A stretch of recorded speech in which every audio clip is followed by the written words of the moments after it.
আন্তর্জাতিক সমবায় দিবস উপলক্ষে সুইচ অন ফাউন্ডেশনের উদ্যোগে বাঁকুড়ার ডিআরডিসি কনফারেন্স হলে এই অঞ্চলের নারী উদ্যোক্তাদের একত্রিত করে স্বনির্ভর গোষ্ঠী দ্বারা অতি ক্ষুদ্র ক্ষুদ্র এবং মাঝারি উদ্যোগগুলির গুরুত্বপূর্ণ অবদান উদযাপন করছে। এই প্রভাব বিস্তারকারী কর্মসূচির মাধ্যমে সরকারি প্রকল্প এবং উদ্যোগ সম্পর্কে মূল্যবান পরিজ্ঞান প্রদান করা হয়েছে, যা এই অঞ্চলের উদীয়মান নারী উদ্যোক্তাদের জন্য সহায়ক ও ক্ষমতায়ক পরিবেশ গড়ে তুলছে। উক্ত অনুষ্ঠানে উপস্থিত ছিলেন DRDC project director Debjit Bose, ডিআরডিসির প্রজেক্ট ম্যানেজার চন্দন দাস এবং ডিআরডিসি ডিস্ট্রিক্ট সেন্টারের অতিথিবর্গ।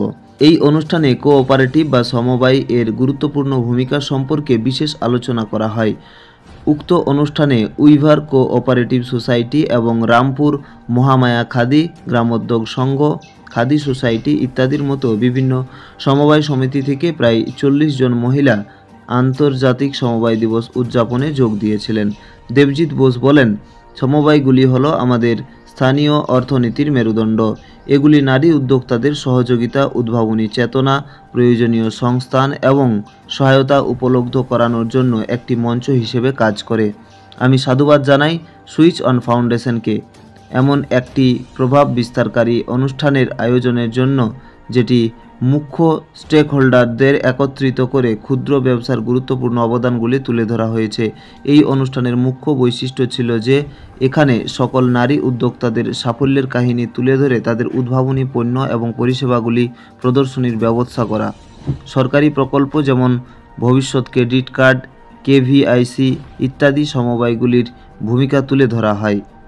বিভিন্ন সংস্থা আছে, আপনারা জানেন যে বছর 10-15 আগে বেশ কিছু চিট ফান্ড কেস তৈরি ছিল, কারণ তারা ওই নির্দিষ্ট লাইসেন্স বা নির্দিষ্ট সংস্থা এইসব ঠিক মতো না করায়।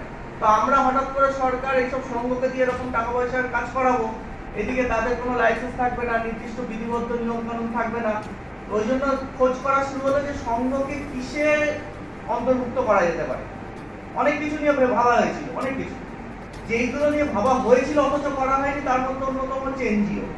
একটা নন গভর্নমেন্ট অর্গানাইজেশন হিসেবে যদি সংঘকে ভাবা যায়, সেক্ষেত্রে দেখা গেল সেটা কিন্তু মূলত নন প্রফিটেবল হতে হবে। তো সংঘ কি নন প্রফিটেবল? তা না, সংঘ এই যে সিআইএফ এর টাকা আজকে সুইচ অন ফাউন্ডেশন থেকে মেনলি বাঁকুড়া জেলার ডিস্ট্রিক্ট ডেভেলপমেন্ট সেল যে আছে তাদের সঙ্গে আমরা যৌথভাবে আজকে ইন্টারন্যাশনাল কোঅপারেটিভ ডে আছে। তো সেই কোঅপারেটিভ ডে সেলিব্রেশন করা হচ্ছে উইথ উমেন এন্টারপ্রেনার, যেটা নিয়ে আপনারা জানেন যে বাঁকুড়া জেলাতে বিভিন্ন জায়গায় সংঘে বা এসএসজি মহিলারা অনেকদিন ধরে কাজবাজ করছে। তো তাদেরকে আমরা কী করে কোঅপারেটিভ সোসাইটির আন্ডারে আনতে পারি এবং কোঅপারেটিভ যেটা নাকি হয় এবং বর্তমানে বিভিন্ন হ্যান্ডলুম সেক্টরে যে কোঅপারেটিভগুলো আছে তারা কীভাবে কাজ করছে, তাদের কোথায় কোথায় আরও সাপোর্টের প্রয়োজন, সেই ক্ষেত্রে সুইচ অন যেমন উদ্যমিনী নামে একটা প্রোগ্রাম উপর কাজ করছে। সেই উদ্যমিনী প্রোগ্রামটার উদ্দেশ্য হচ্ছে উমেন এন্টারপ্রেনিউর বা মহিলাদেরকে যাতে তারা তাদের নিজস্ব বিজনেস এস্টাবলিশমেন্ট করতে পারে সেই বিষয়ে তাদেরকে সহযোগিতা করা, এবং তার উপরেই সুইচ অন কাজ করছে। এবং সেই ক্ষেত্রে ডিআরডিসি থেকে সমস্ত রকম সহযোগিতা এতদিন ধরে আমরা পেয়েছি, এবং তার সঙ্গে সঙ্গে আজকে MSME department, West Bengal khadi village industry corporation এখান থেকেও আছে, এবং তার সঙ্গে মান্থ নামে একটা অর্গানাইজেশন আছে যারা মেনলি একটা এনজিও, তারাও হচ্ছে তসর, যেটাকে আপনারা জানবেন যে বাঁকুড়া তসর হচ্ছে বিশ্ববিখ্যাত। তো সেই ক্ষেত্রে সেটা আরও কী করে রিভাইভ করা যেতে পারে, বেটার মার্কেট ইন্ট্রোডিউস করা যেতে পারে, তো ওই সমস্ত বিষয়ে আলোচনা করার জন্য আজকে আমাদের এই প্রোগ্রামটা আমরা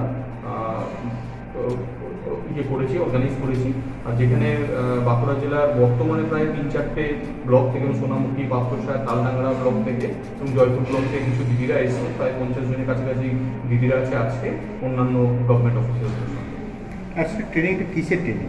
আজকে ট্রেনিংটা মূলত আমাদের হ্যান্ডলুমের উপর ফোকাস করে করা হচ্ছে। যে তসর যেটার আমি কথা বললাম, সেখানে আমরা যে আপনারা জানবেন যে এখনো অনেক জায়গাতে আছে যেটা হচ্ছে থাই রিলিং করা হয়, সেই থাই রিলিংটাকে চেঞ্জ করে যদি আমরা ওটাকে আমার যে রিলিং মেশিন যেগুলো আছে, সোলারাইজ রিলিং মেশিন এখন পাওয়া যাচ্ছে, সেটা হচ্ছে সিল্ক সামাগ্রা এবং সেন্ট্রাল সিল্ক রুট থেকে অনেক ক্ষেত্রে এটা সাপোর্ট পাওয়া যায়, এমএসএমই ডিপার্টমেন্ট থেকে দেওয়া হয়। তো সেটার উপর মেইনলি একটা ট্রেনিং তো আমরা ওদেরকে করাচ্ছি, যেহেতু এখানে বিভিন্ন হ্যান্ডলুম ডিপার্টমেন্ট, এমএসএমই ডিপার্টমেন্ট থেকে লোকজন আছে, এবং তার সঙ্গে সঙ্গে পশ্চিমবঙ্গ সরকারের তরফ থেকে যে ভবিষ্যৎ ক্রেডিট কার্ড, সেটার ব্যাপারে এখানে দিদিদেরকে বলা হচ্ছে, উদ্যম রেজিস্ট্রেশন করলে কি বেনিফিট ওনারা পাবেন, এই সমস্ত বিষয় নিয়ে আজকে আলোচনা করা হচ্ছে। সুফল কতটা পাওয়া যাবে? সুফল এখন অবধি তো আমরা উত্তম রেজিস্ট্রেশনের আন্ডারে অনেকজনকে করেছি। আর্টিসান কার্ডের যেটা সুযোগ সুবিধা দেওয়া হয়, যে আর্টিসান কার্ড পেলে এই সমস্ত দিদিরা যে সমস্ত জিনিসগুলো তৈরি করে সেগুলো ওরা যে কোনো মেলায় গিয়ে ওগুলোকে আপনারা ফ্রিতে ওখানে এন্ট্রি পায়, এবং তার সঙ্গে উদ্যম রেজিস্ট্রেশন হলে ওখান থেকে ওরা অনেক কম মানে যেটা নাকি হচ্ছে মুদ্রা যোজনা যেটা নাকি আছে সেটার আন্ডারে ওরা লোন পাচ্ছে। এবং এখন অবধি প্রায় গত 1 বছর ধরে আমরা কাজ করছি দিদিদের সঙ্গে। তো অনেক ক্ষেত্রেই মোটামুটি গভর্নমেন্ট থেকে লাইভলিহুড সাপোর্ট সেন্টারের সহযোগিতা তারা পেয়েছেন, তারা নিজেদের বিজনেসও অলরেডি এস্টাবলিশ করেছেন। এবং আমাদের একটা লক্ষ্য হচ্ছে যাতে যে লাখপতি দিদি নামে একটা স্কিম আছে, তো সেইটাকে আমরা যত ভালোভাবে প্রমোট করতে পারি এবং প্রত্যেক দিদির ঘরে যাতে ইনকামটারও বেটারভাবে পৌঁছানো যায়, সেটাই একটা মেন উদ্দেশ্যে কাজ করা হচ্ছে। আপনার নাম? আমার নাম Surajit Chakraborty, general manager switch foundation. Bankura থেকে মানিক কর্মকারের রিপোর্ট, রূপসী বাংলা মিডিয়া।